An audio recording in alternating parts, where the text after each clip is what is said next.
Well, I'm curious to know, I love your story, but I'd also love to know when was the moment that you realized you needed God in your life?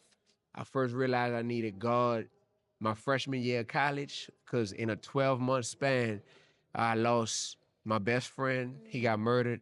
I lost my first love, which was basketball. I got cut from the college basketball team. I lost my girlfriend at the time. When we got to college, that relationship went down south real quick.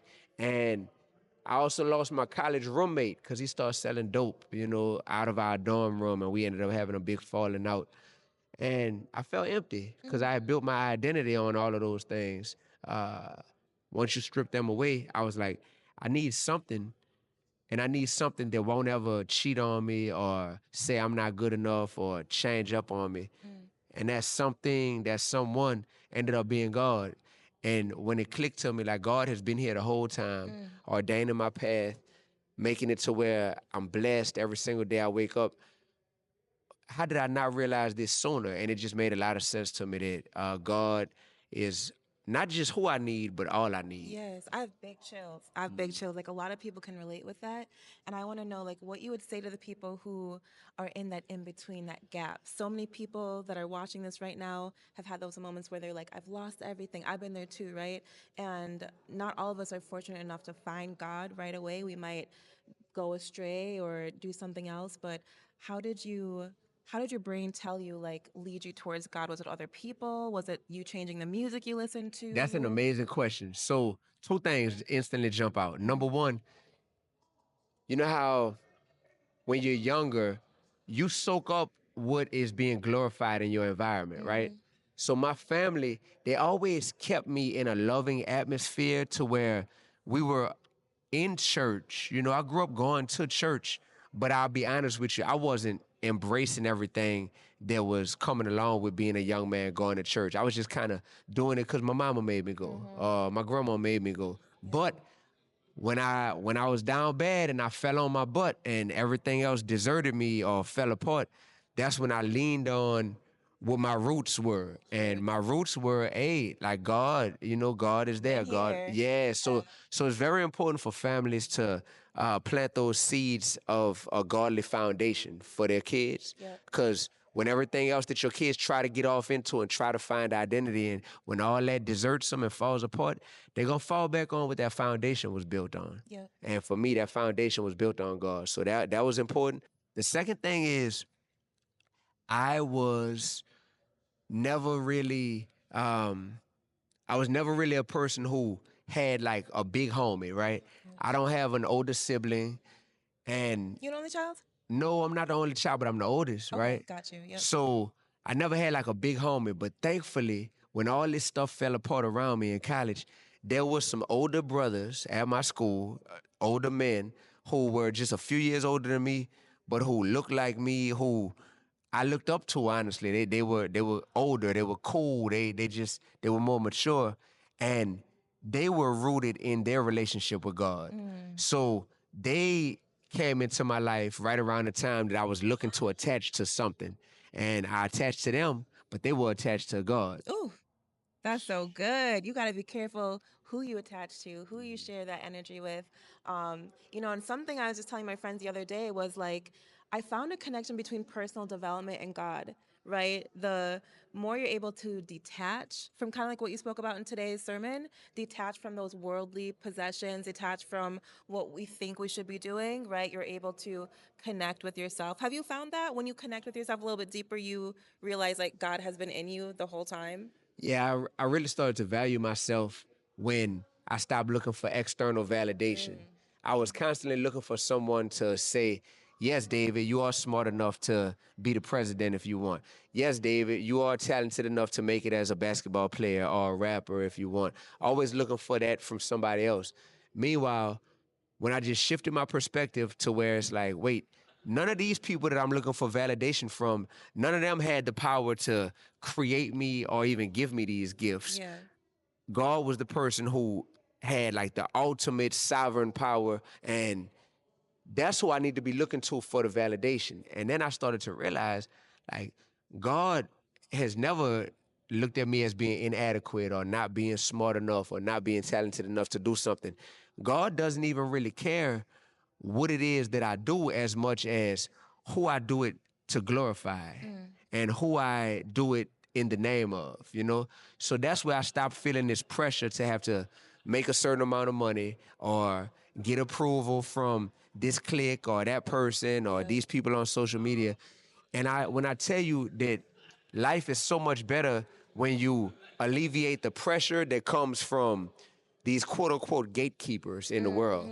Because Especially in the industry. if you're looking for the approval of these gatekeepers in the industry and in the world, you're gonna constantly feel like, dang, I'm just not quite enough. I'm not what they want. I'm not what they want. Yep. Meanwhile, God could be looking at them gatekeepers like, the gatekeeper is not what I want. You know what I'm Right. saying? Like, I don't even want y'all on earth distracted by trying to impress these gatekeepers. Focus on me, and you're gonna circumvent them gatekeepers. You're gonna go above them gates, you're gonna go around them gates, you're gonna go through them gates. Yep. Once this all started clicking to me, it was just like, and I'm thankful that it started clicking at like an early phase of my life. You know what I'm Yeah. saying? So once that started clicking, I'm probably 19 years old. You Okay. know what I mean?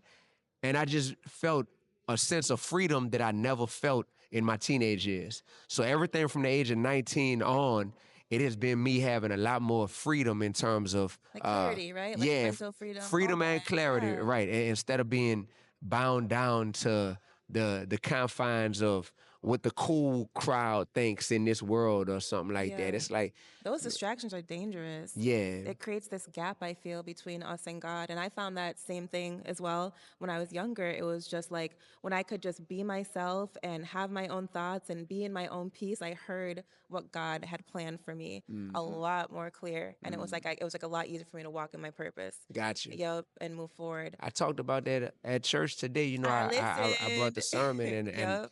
I was just really questioning people to think about how does God call them and really speak to them.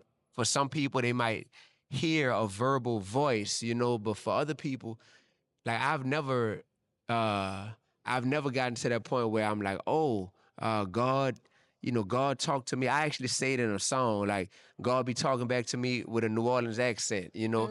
But in real life, I've never heard God's voice, but I have felt the Holy Spirit move in me and move me in certain directions and away from certain people, right? Yep. So that is how I've seen, like, okay, God is showing me through communication what I should be doing versus what I shouldn't be doing. And We just have to listen. that's Yeah, we it. just have to Listen and obey. That's listen and obey. You know, a lot of what you're saying here makes so much sense. I know you've got some new music coming. I love that you are centered around God and you really share this message in your content. And it just also encourages others to follow a different path, but also for those already following that path, you know, it gives them something to keep going. But can you tell us a little bit about this album that you've got coming up? Yes, this is my 12th album of my career, and it's called Loaded.